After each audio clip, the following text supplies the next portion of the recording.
जो बात करेगा मैं उसको जवाब दूंगा। एमक्यूएम ज़्यादा उछल रही है, मैं उसको जवाब दूंगा ना। कोई और है आके कर रहे बात, फिर जवाब दे देंगे किसी को भी। उसके बाद तो आईएसपीआर की नहीं, आईएसपीआर से तो सवाल हुआ। बनाए जाने देखिए मेरी एक बात सुने, आईएसपीआर का ये काम नहीं है कि वो तय करे कि सूबे बनने के नहीं बनने हैं मेरे भाई, ये उसका काम नहीं है। ठीक है, उनसे सवाल हुआ, उन्होंने जवाब दे दिया। ये पार्लियामेंट का काम है, सियासतदानों का काम है, सियासी जमात का काम है, सूबे में रहने वाले लोगों का काम है। वो तय करेंगे कि क्या करना है। नफरत में ना धकेलें, और ये नफरत बड़ी खौफनाक होगी। इसके नताइज कैसा तो लोगों को अंदाज़ा ही नहीं है जो ये बातें कर रहे हैं। और मुझे यकीन के साथ मैं कह सकता हूँ कि वो लोग जो ये बातें करते हैं उनको सूबा सिंध की डायनामिक्स का बिल्कुल पता नहीं है, बिल्कुल फारिग है वो। उनको कुछ नहीं अंदाज़ा कि सूबा सिंध के लोग किस तरह सोचते हैं और यहाँ के लोगों का सूबा सिंध की सरजमीन के साथ किस किस्म का रिश्ता है।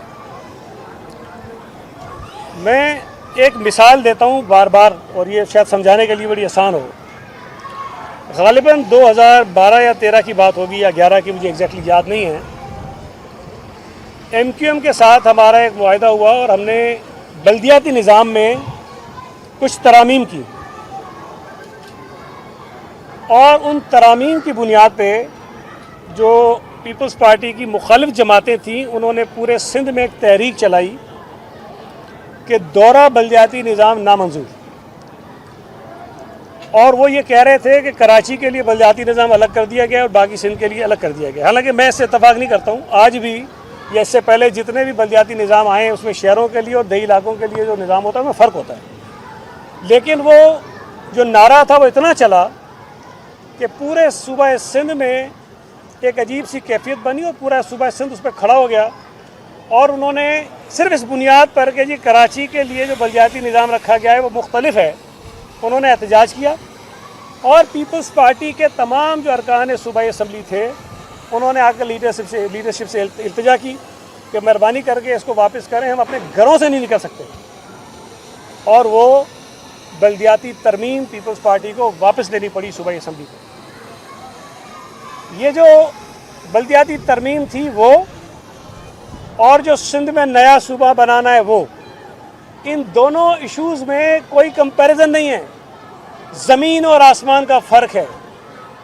अगर बल्दियाती निज़ाम को लोग जब ये समझ जाएं कि ये दौरा है और सिंध के मफाद में नहीं है, और उसके ऊपर एक इतनी बड़ी तहरीक चले कि हमारे MPs आकर ये कहें लीडरशिप से कि नहीं इसको वापस लें, हम अपने घरों से नहीं निकल सकते, तो अब तसव्वुर करें कि अगर खुदा न खास्ता ये सूबे की बात पे पीपल्स पार्टी के लोग ये कहना शुरू कर दें, मैं आप वैसे आर्गूमेंट्स के लिए बात कर रहा हूँ कि हाँ जी बना दें, तो जो लोग बल्दियाती कानून में तरमीम पर उनको घर से नहीं निकलने दे रहे थे, आप तसव्वुर कर सकते हैं कि वो क्या हशर करेंगे हमारा।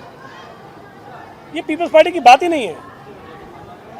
कुछ चीज़ें सियासी होती हैं, कुछ चीज़ें अवामी होती हैं, और जो इशू अवामी हो उस पर सियासी जमातें मजबूर होती हैं कि वो कहें जो अवाम चाहती है। मैं यहाँ आपसे यकीन से कह रहा हूँ, आप जाके जमात इस्लामी से पूछें, JUI से पूछें, ANP से पूछें, PTI से पूछें, PMLN से पूछें, जो सिंध की इनकी जमात है, कि क्या वो सिंध में मज़ीद किसी तकसीम की हिमायत करेंगे?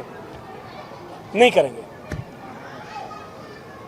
जब यहाँ रहने वाली तमाम सियासी जमातें जो सूबा सिंध में सियासत कर रही हैं वो यकजा हैं, एक आवाज़ होकर कहती हैं कि सिंध में किसी सूबे की ज़रूरत नहीं है, तो मेरे भाई सिंध में रहने वाले कहते हैं नहीं चाहिए, सिंध के सियासतदान कहते हैं नहीं चाहिए।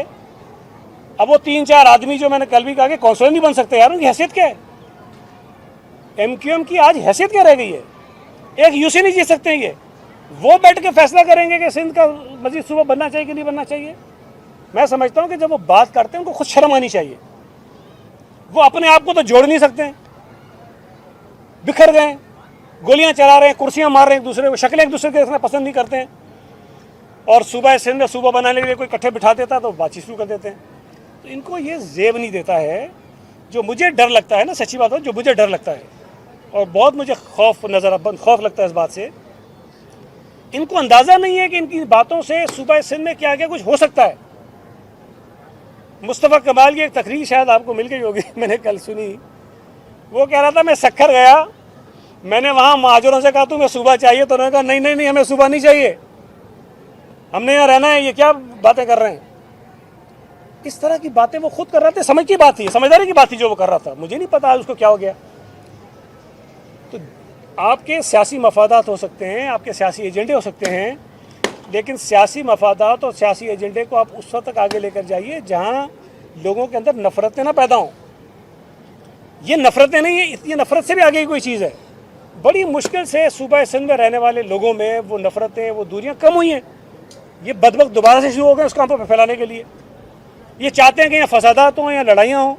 और दूसरा ओवरऑल देखें पूरे मुल्क के इस वक्त जो हालात हैं, इस वक्त ज़रूरत इस बात की है कि मुल्क के अंदर यकजहती पैदा करें। भाई बलूचिस्तान के हालात देखें क्या हैं, खैबर पख्तूनख्वा के हालात देखें क्या हैं, पंजाब में भी कोई सियासी इस्तेकाम नहीं है, बस जूँ तू करके काम चल रहा है। ये सूबा वाहिद है जहाँ पे सियासी इस्तेकाम मौजूद है।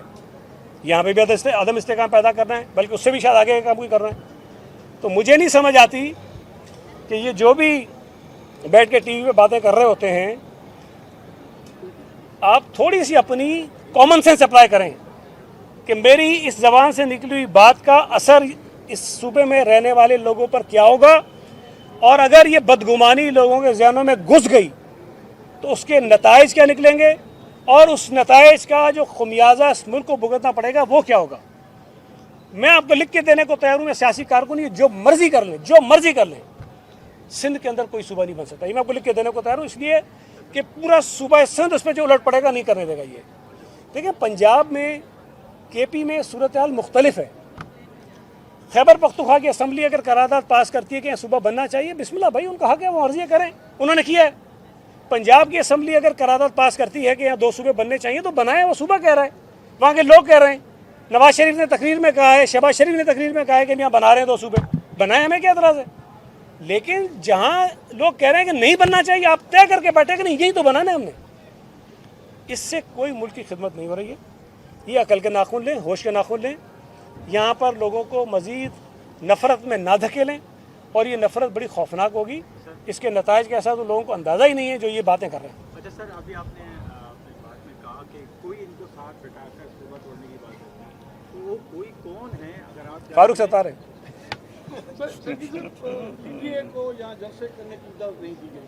गुज़िश्ता 2 दिन से रेड जोन में जमात इस्लामी धरना दे के बैठी हुई है, जिससे शहरियों को शदीद मुश्किलात का सामना है। वहाँ पे संदूकपुर की रेट कहाँ है? देखें, जमात इस्लामी, मुझे सच्ची बात है बड़ा दुख और तकलीफ़ होती है बाज़ औक़ात।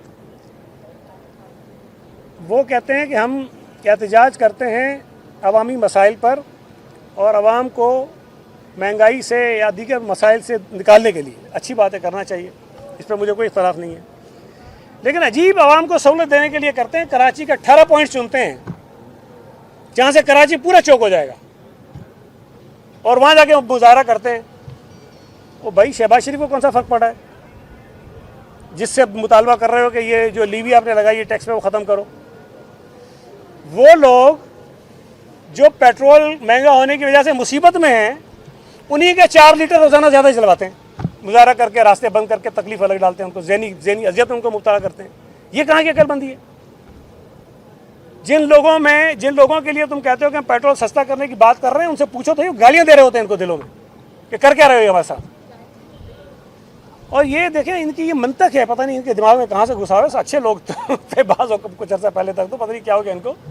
ये कहते हैं जब तक लोगों को तकलीफ नहीं होगी तब तक हुक्मरानों को फ़र्क नहीं पड़ेगा। मतलब आपका ये है कि अगर शहबाज शरीफ को झंझोड़ना है तो कराची के लोगों की ज़िंदगी अजीरन बनाओ, अजीरन बनाओगे तो शहबाज शरीफ सुनेगा। यार ये कहाँ की मंतक है? तो मेरा ख्याल है कि थोड़ा सा हाफिज़ नईमुर रहमान साहब से गुजारिश करूँगा, पढ़े लिखे आदमी हैं, अपने तर्ज अमल पर गौर करें, मुजाहरा करें। मुजाहरा करने के बेहतर तरीके भी हो सकते हैं, और ऐसी जगह जाकर करें कि जिनके लिए आप मुजाहरा कर रहे हो उनके दिल में आपके लिए हमदर्दी पैदा हो, बजाय इसके कि वो आपको बुरा भला करें।